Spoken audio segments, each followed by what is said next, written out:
یہ ہے مقبوضہ بلوچستان۔ آج سوموار 18 اگست سال 2025 ہے۔ بلوچستان ٹوڈے سے آج کے علاقائی خبروں کے ساتھ میں ہوں آپ کا میزبان الیاس بلوچ۔ بیسیما، فاران اور کوئٹہ سے بچے سمیت 7 نوجوان قابض، پاکستانی فورسز ہاتھوں جبری لاپتہ ہو گئے۔ خوزدار لیویز کی کارروائی، سندھ سے اغوا ہونے والی بچی باغبانہ سے بازیاب، ملزم گرفتار۔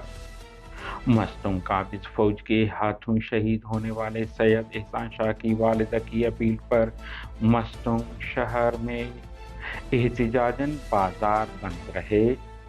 ظہری پاکستانی فورسز اور مسلح افراد کے درمیان متعدد مقامات پر فائرنگ، علاقے میں ڈرونز کی پروازیں جاری رہیں۔ اسلام آباد بلوچ یکجہتی کمیٹی کا دھرنا 33ویں روز بھی جاری رہا۔ Quetta voice for Baloch missing persons کا احتجاجی کیمپ 5913ویں دن بھی جاری رہا۔ استا محمد پولیس پارٹی پر بم حملہ، 4 پولیس اہلکاروں سمیت 2 راہگیر زخمی۔ مندہ FC نے ایک مسلح شخص کو ہلاک کرنے کا دعویٰ کر دیا۔ ہب میں کارخانوں کی ماحولیاتی آلودگی میں تشویشناک حد تک اضافہ ہوتا جا رہا ہے۔ شہری ضلع واشو کی تحصیل بیسیما میں کارروائی کرتے ہوئے 4 نوجوانوں کو حراست میں لے کر پاکستانی قابض فورسز نے لاپتہ کر دیا۔ بتایا جا رہا ہے کہ لاپتہ ہونے والوں میں 3 نوجوانوں کی شناخت صادق فرید عامر سے ہوا ہے، جبکہ چوتھے کا نام سامنے نہیں آ سکا ہے۔ دوسری جانب خاران وڈ سے اطلاعات ہیں کہ بدنام زمانہ محکمہ انسداد دہشت گردی CTD نے اتوار کی رات ایک گھر پر چھاپہ مار کر نوجوان جاسم ولد محمد رحیم اور قائم ولد علی حسن سیاپات کو حراست میں لے کر جبری لاپتہ کر دیا ہے۔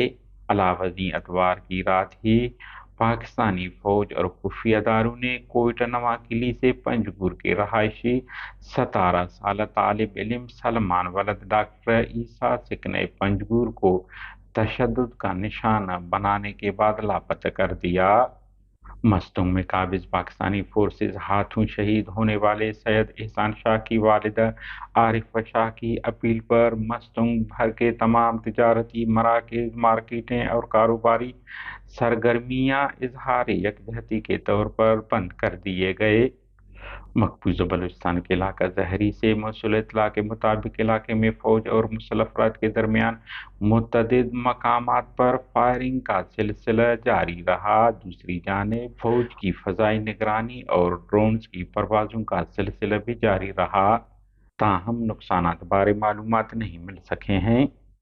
اسلام آباد بلوچ یکجہتی کمیٹی کے سربراہ ڈاکٹر مہرنگ بلوچ سمیت دیگر رہنماؤں کی رہائی، جبری لاپتہ افراد کی بازیابی کے لیے اسلام آباد پریس کلب باہر دھرنا اتوار کے روز 33ویں دن بھی جاری رہا۔ دھرنے میں شریک افراد کا موقف ہے کہ وہ اپنے پیاروں کی بازیابی اور لاپتہ افراد سے متعلق مسائل کے حل کے لیے احتجاج کر رہے ہیں۔ شدید گرمی اور دیگر مشکلات کے باوجود دھرنا جاری ہے، جبکہ حالیہ دنوں مزید خاندان بھی اس احتجاجی کیمپ میں شامل ہو گئے ہیں۔ مظاہرین کا کہنا ہے کہ وہ پرامن طور پر اپنے مطالبات کے حق میں آواز بلند کر رہے ہیں۔ انتظامیہ کی جانب سے دھرنے کے شرکاء کے ساتھ بات چیت اور مسائل کے حل کے لیے رابطوں کی کوششیں بھی جاری ہیں۔ خوزدار میں لیویز فورس کی کارروائی، سندھ حالت سے اغوا شدہ بچی باغبانہ سے بازیاب، ملزم گرفتار۔ تفصیلات مطابق لیویز فورس نے سندھ حالت سے اغوا ہونے والی 12 سالہ نور جہان دختر صدیر کو باغبانہ سے بازیاب کر کے ملزم غلام رسول ولد داد محمد سکن رادانی باغبانہ کو گرفتار کر لیا۔ ملزم نے مبینہ طور پر بچی سے زبردستی شادی کر رکھی تھی۔